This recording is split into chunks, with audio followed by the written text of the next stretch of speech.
Dicas, informações e sua dúvida sobre saúde respondida aqui na Aranãs.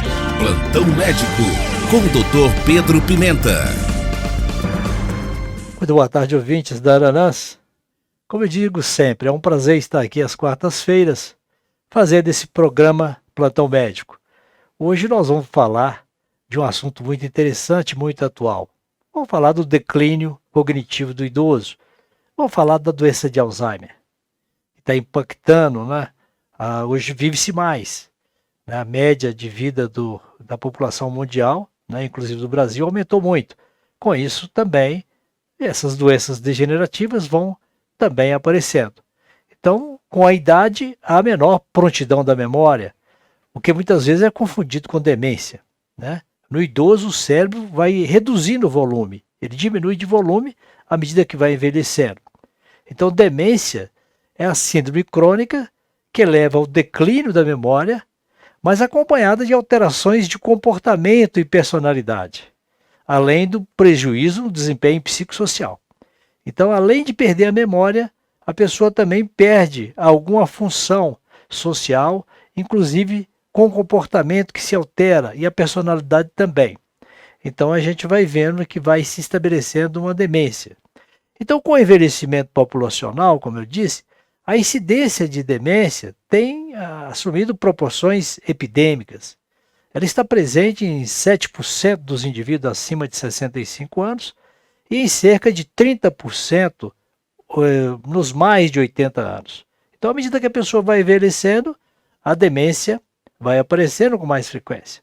Abaixo de 60 anos, a incidência é muito baixa, em torno de 0,5%. Nós, então, temos que dar uma atenção especial nesse diagnóstico, porque ele é clínico. O diagnóstico é comprovado por métodos de testes neuropsicológicos, né? Mas, fundamentalmente, o diagnóstico é clínico. E nós temos, basicamente, dois tipos de demência. Aquela demência chamada irreversível, como é o caso da Alzheimer e das demências vasculares, né? A pessoa vai tendo aterosclerose senil e vai obstruindo os vasos cerebrais, né? As artérias cerebrais.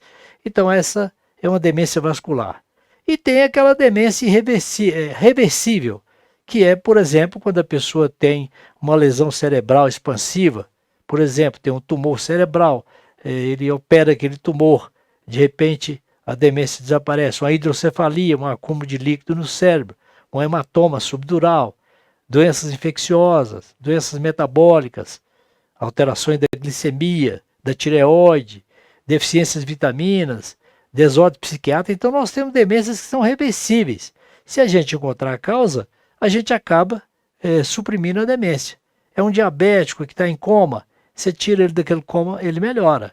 É um hipotiroidismo grave, que o hormônio da tireoide está muito baixo, você resolve aquele problema e está tudo resolvido. Uma deficiência de vitamina B12, por exemplo, um problema psiquiátrico, controla a doença e a pessoa está melhora da demência. Então são chamadas demências reversíveis. Então as causas mais frequentes da demência irreversível são a doença de Alzheimer, e que corresponde mais ou menos a 50% a 70% das demências, e a demência vascular, que é mais ou menos 20% a 30%. Né? O diagnóstico provável de Alzheimer é feito pela presença da própria demência, isto é, aquela perda de memória, mas também não só a perda de memória, mas de pelo menos outra função cognitiva, como a função executiva. A pessoa não consegue mais executar o trabalho que fazia antes. A função de linguagem vai sendo prejudicada. Né? A atenção, a pessoa não consegue ter atenção para os fatos. A percepção visual começa a falhar, começa a ter alterações de comportamento. Então, a demência de Alzheimer, o diagnóstico é clínico. Ocorre, de fato, aquele esquecimento, a pessoa não se lembra das coisas, depois ele passa a não se lembrar de lugares, não se lembra da própria família, depois passa a não saber se cuidar mais, precisar de uma terceira pessoa para auxiliar nos cuidados. Então, a demência de Alzheimer ela é progressiva e lentamente progressiva. Geralmente, a demência de Alzheimer ela pode iniciar até com 40 anos de idade, mas é mais comum que ela comece depois dos 65, né? Então, quanto mais idoso fica, então quando chega lá para os 90 anos, a frequência do Alzheimer aumenta muito, né? Os sintomas iniciais, muitas vezes, passam quase despercebidos. Ah, estou esquecido, não, mas isso estou esquecido, eu estou pensando em muita coisa, de repente eu estou muito preocupado, meu trabalho, minha família, problema de saúde, mas eu estou esquecido, mas é coisa passageira. Bom, aquilo, todo mundo acredita naquilo e acha que é só um esquecimento vago, uma coisa tranquila, vai voltar. Então, começa a perder a memória para fatos recentes. Ele se lembra muito da coisa muito antiga, né? Problemas antigos, quando era jovem ainda, né? Mas não se lembra de coisa nova, que às vezes foi falado ali poucas horas antes e ele já não se lembra. Há uma desorientação tempo-espacial. Então ele não consegue se colocar naquele espaço, às vezes esquecendo até os lugares onde ele está, né? Então começa a ter dificuldade para executar atividades da vida diária, né? O diagnóstico de certeza de Alzheimer só poderia ser feito pela biópsia de tecido cerebral, mas isso a gente não vai, raramente é feito, né? Só na necrópsia que você pode fazer uma coisa dessa, né? Uma biópsia, aí você vai encontrar as alterações de Alzheimer, que são típicas, né? São placas amiloides e emaranhados neurofibrilares intracelulares. Então, quer dizer, na hora que faz, a pessoa faleceu, se você fizer uma biópsia, você vai ver aquelas lesões todas lá.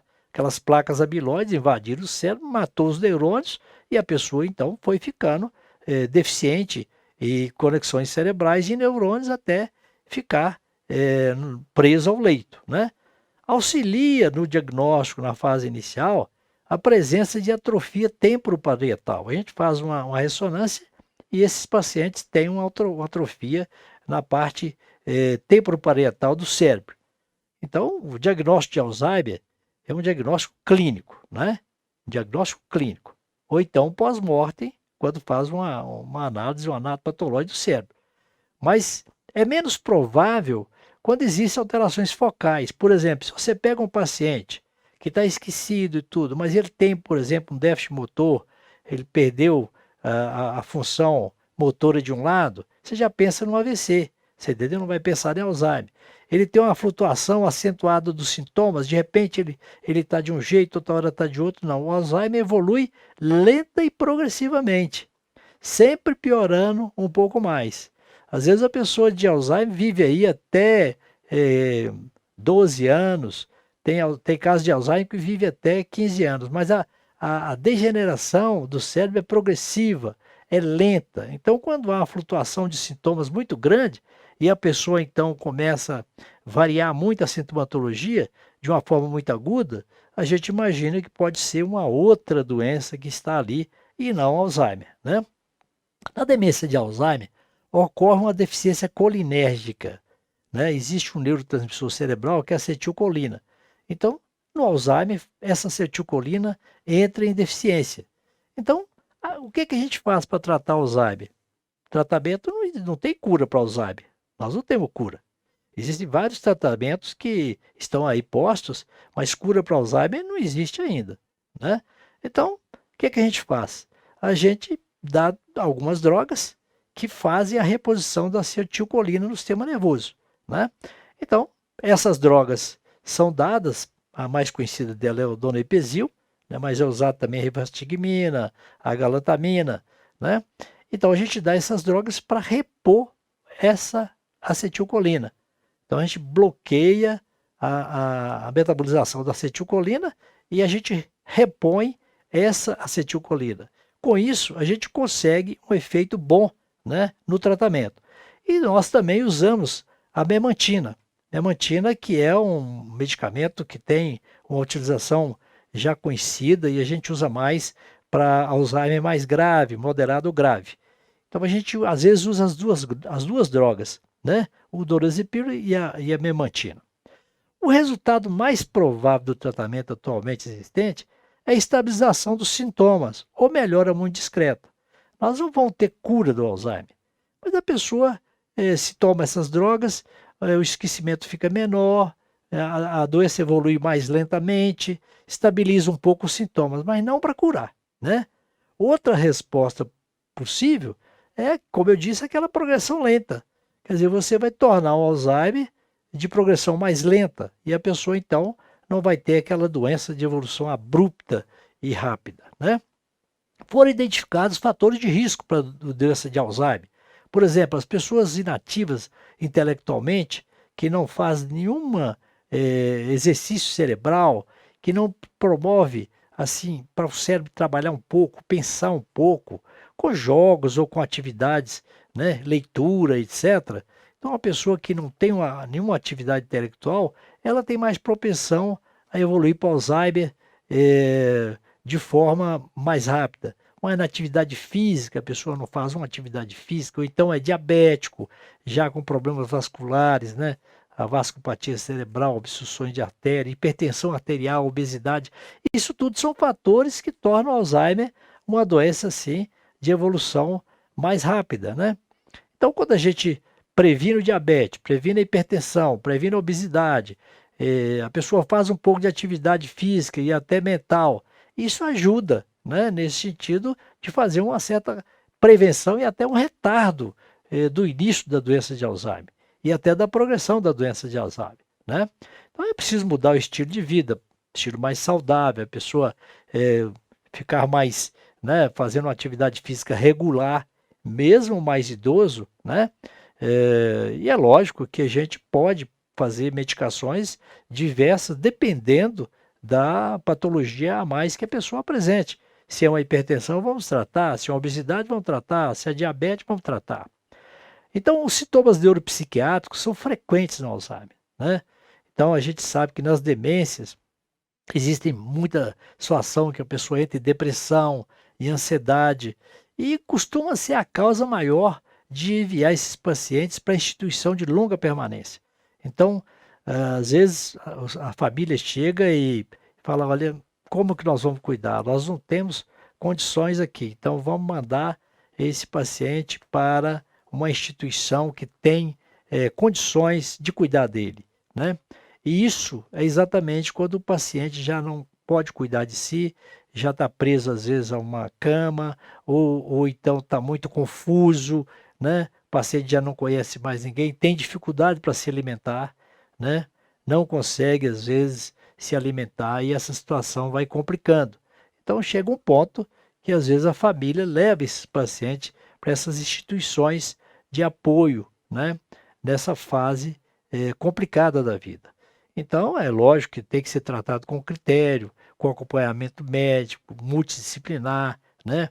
Não só ali com o médico do paciente, mas ali de repente, né, um psicólogo ou até um psiquiatra, né, um fisioterapeuta, não é isso? Um nutricionista. São várias equipes para dar uma assistência boa àquele paciente, que vai definhando, que está no fim da vida, mas merece os cuidados. Então tem que fazer uma reabilitação física, uma reabilitação neurológica, né? E até na esfera cognitiva e comportamental pode-se conseguir alguma coisa. Então, um tratamento multidisciplinar. Alzheimer é uma doença que realmente evolui, nós não temos cura, ela evolui para o fim do paciente, num período de 12, 13 ou 14 ou 15 anos, nos casos que vivem mais, mas é preciso cuidar desses pacientes. É preciso dar a eles afeto, compreensão naquela pessoa que deu a vida, né, pela família, está chegando ao fim, é preciso que a gente também possa cuidar deles nessa fase. E essas doenças degenerativas estão aí chegando cada dia mais. Não só o Alzheimer, mas nós temos também doença de Parkinson, né? E tantas outras doenças que estão chegando e que de fato a gente tem que ter cuidado com os velhinhos, tratá-los com respeito, com amor e com carinho. Então, sobre declínio cognitivo do idoso, especialmente Alzheimer, era isso que eu tinha para o programa de hoje. Muito boa tarde e até a próxima quarta-feira. Plantão Médico. Participe enviando sua pergunta sobre saúde através do nosso WhatsApp 33991293000.